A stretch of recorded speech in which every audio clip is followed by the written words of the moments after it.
Alright, what's up guys? So this is my first long form video. I'm relatively familiar with Instagram, but YouTube, I've been procrastinating on making these videos for a while now. So this is my first long form content on here. But I am currently in a bulk to get to 205 pounds. I want to see how I look beyond 200 pounds. I've never reached beyond 200 pounds. So my current stack is 4 days a week. I'm doing Enclomiphene 3 days a week. I am now doing Follistatin 344 peptide. I'm using about 200 micrograms every morning. With Follistatin, you get super hungry. It's insane how much you can eat on this stuff, and all of the muscle tissue, all of the weight gained on this stuff is going to be lean, dry muscle tissue. It's a relatively new peptide out there, but it works for just about any organism. Rats. What else did they do it with? I was looking at the study last night. It'll come to me. But long story short, Follistatin, really amazing peptide. Not a lot of people know about it just yet. Post lift, I'll use MK677. I've been pretty big on that for a little while now. MK is a growth hormone secretagogue, so that's going to basically help you to produce more growth hormone naturally. So my take on the whole testosterone thing is I've done testosterone before. I've used it. I wanted to see. I'm always curious how these things work and how they compare to each other. So as far as testosterone goes, I'm not a big fan of using injections. It's not efficient. It's not the most safe, and it's messy. There's just a lot involved with it. So what I've been doing is Enclomiphene, which will boost my natural test levels more than maybe they would be naturally. So Enclomiphene acts basically as a test base, so I don't have to take any exogenous testosterone. So it works pretty well. You don't have to take it every day, and you can stop anytime, which is amazing, which is great. Problem with Enclomiphene is it's a little bit liver toxic, so you got to stack it with NAC, something to help your liver to process these things. So currently I've had 1,000 calories in lamb today. I had rice, so I'm probably in to a good 2,000 calories of food, which is good. I need to, it's a Saturday, by the way. This is my cheat day / carb refeed day. So normally I don't do any gluten at all, but today I ripped a bagel from Flanders Bagels in New Jersey. We have the best bagels here, and it was pretty fucking good. So I'm not a big dairy guy either. Dairy seems to, specifically butter, gives me acne right underneath my nose for whatever reason. Still trying to figure out why that is. I would assume there's some sort of bacteria that is interacting with the proteins coming from the butter from the inside of my gut. As weird as that sounds, it definitely checks out. Anytime I eat butter, I get a pimple under my nose. Doesn't make any sense, but it is what it is. So I've cut mostly all dairy out of my diet. I get a lot of mucus from it. It's not great. But yeah, I'm just trying to see right now. This is, my winter bulk up season. I'm trying to see how big I can actually get without injections of testosterone. So no test base, just Enclomiphene, some Rad 140. I'm microdosing that. I'm microdosing YK11. I used to be natural. At my highest weight natural, I was 189. And I realized that it's more fun when you use a little bit of little enhancements, little hacks here and there. There's nothing wrong with it. It's just a smart way to do it and a stupid way to do it. So a little goes a long way. And what I've realized is if you understand how your body works and you understand all the mechanisms of growth, you could pretty much get more bang for your buck by hitting a little bit with a lot of different compounds. So hit your supplements. You know, acetyl L-carnitine, that is my go-to primary #1 supplement. It will help anybody. It's an amino acid, helps you burn fat, and also makes you more sensitive to testosterone, which is awesome. Who wouldn't want to be more sensitive to testosterone? Carnitine is found naturally in red meat, go figure. So we're going to get to top shelf. We're going to do some training. We're going to hit a little bit of arms today, nothing crazy. This is usually my off day, but I'm trying to put on a little bit of size. So just a little stimulation, nothing crazy, a little pump. Probably do 100 pull-ups and 100 dips. That's usually my rest day or my active recovery day. So I'll tune back in with you when I get to the gym.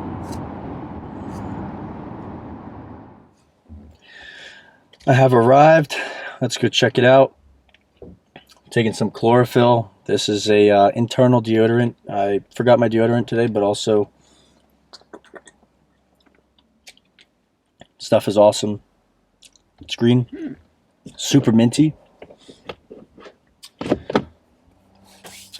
I have not heard good things about this gym in this location. I heard it's very, very small and a lot of things are crammed, but we're going to make the most of it. There's more cars here than I thought, so might be a little awkward in there. We'll see. All right, so today is my active recovery day. I just come in, I do 100 pull-ups, 100 dips, and I call it after that. So you're going to stick with me until I'm done with 100 pull-ups.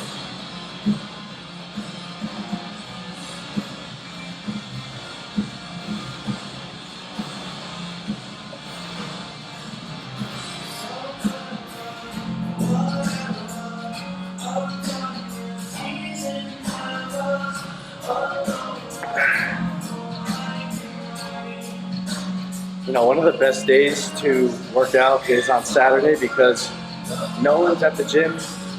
It's completely open. No one's taking your stuff, no one's in your way. It's serene.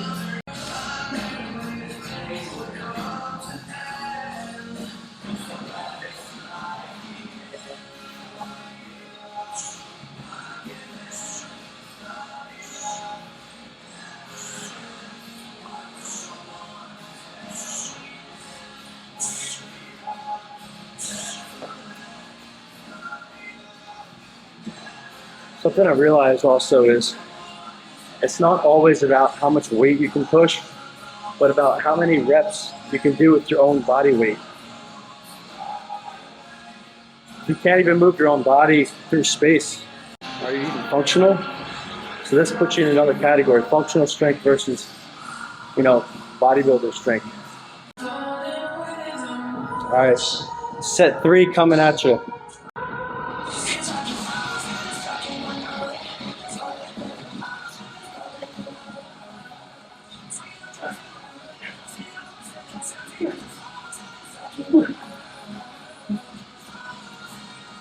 When you're building a lifting routine, you want to make sure that you're doing both body weight exercises as well as the average bodybuilding exercise.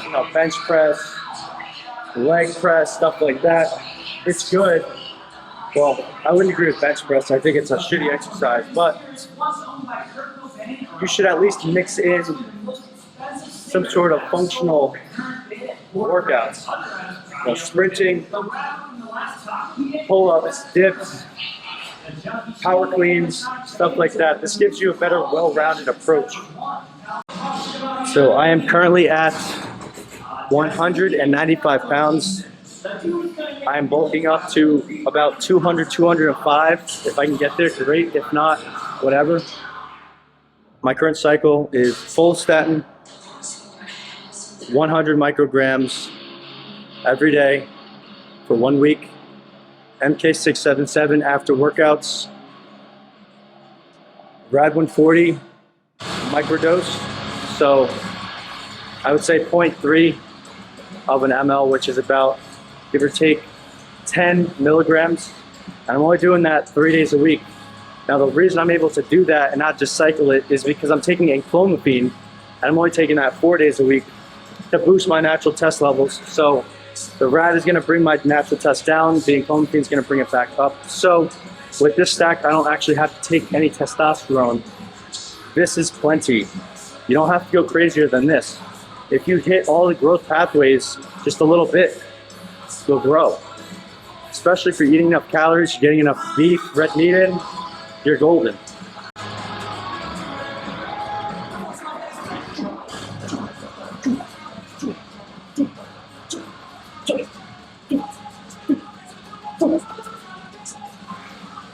So that makes 50. So I'm halfway there. Fuck.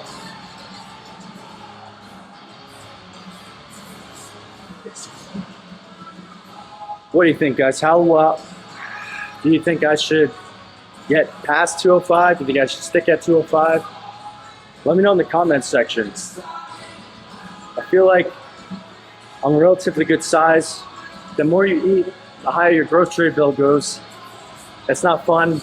The bigger you get, the shorter your lifespan. It's another thing to take into consideration. So if you're aiming for longevity, packing on a ton of muscle is not the way to go. Every calorie that you eat will aid you. So choose your calories wisely.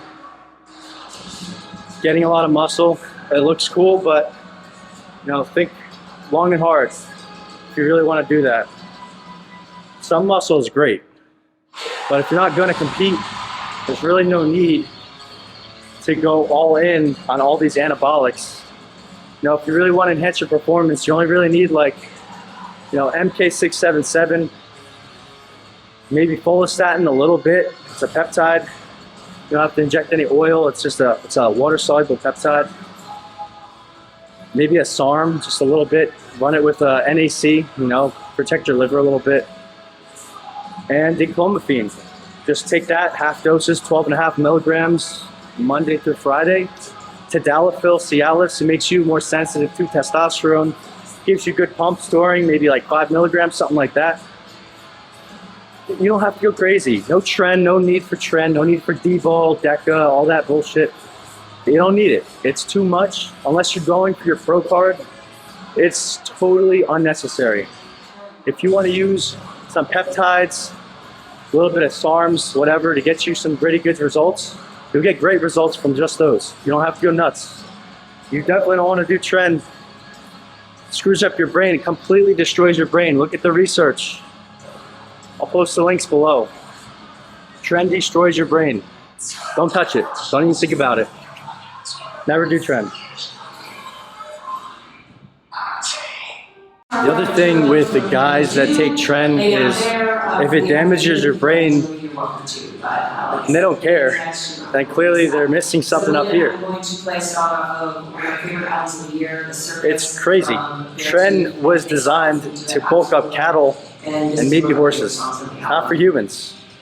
It does have really good anabolic properties and it's very, very good for cutting. But you can get the same results, if not better, from other compounds, namely Follistatin 344 and ashwagandha. See, the thing with tren is it defends your muscle against a calorie deficit. So it basically protects you from using your muscle as a source of fuel. Ashwagandha helps by reducing cortisol levels, and cortisol, as we know, destroys testosterone and also causes your body to eat away at the muscle tissue. Follistatin, on the other hand, it's a peptide that basically just turns off myostatin. Myostatin is the one reason why your muscles stop growing. If you can cancel out myostatin with Follistatin, it's arch nemesis. Then you will just start growing if you have enough calories. And this is why Follistatin makes you so goddamn hungry. You can eat a horse when you take Follistatin. And it's so non-toxic, it's not even funny. We don't know long-term what the side effects are, but I'm gonna guess it's nowhere near as bad as Trenbolone. So, if you wanna be at the forefront of the biohacking community or bodybuilding community, and finding the best ways to get the lean mass that you actually want without side effects. Follistatin is your best bet, guarantee it. I'm calling it out now.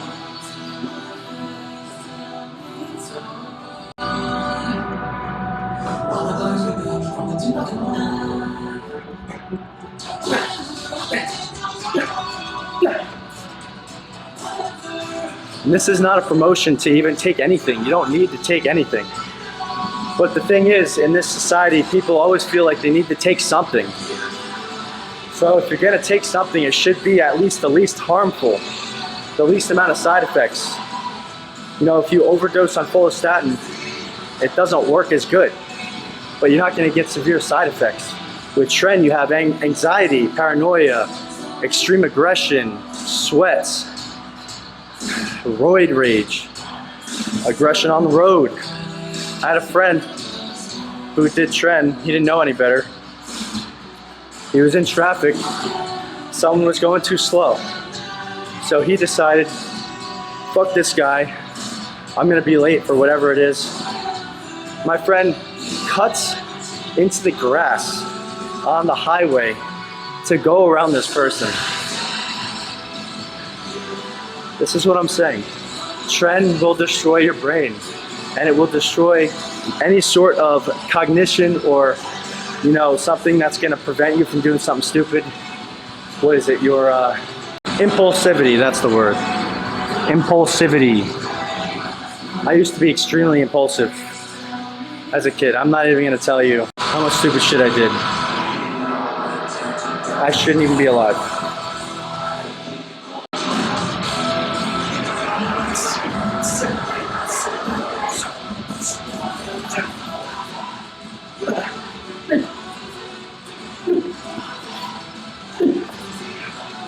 I'm switching my grip so I can still get the reps done. And I'm using different muscles to help me get these 100 reps done. Okay, I got 70 under my belt, I got 30 more to go. But I'm gonna cut it here. I didn't bring an extra battery, and I still gotta do dips. I'll catch you on the dips. So now I'm on dips. Got 100 to go. Probably not gonna record the whole thing because my battery is at like 10%. But what I will say about dips is dips are one of the best exercises you could possibly do for your upper body. They are like a upper body squat. They're gonna hit your triceps, gonna hit obviously all parts of your chest. They're gonna hit your shoulders, gonna hit your lower back, your upper back because you're stabilizing. Dips are absolutely amazing for you, and if you just keep increasing the repetitions week after week, you're gonna have amazing results with dips. I promise you.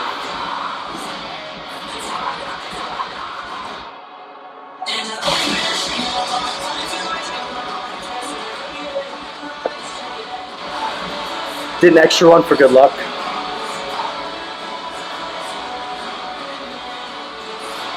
Dips will also help you build in the chest on the inside here.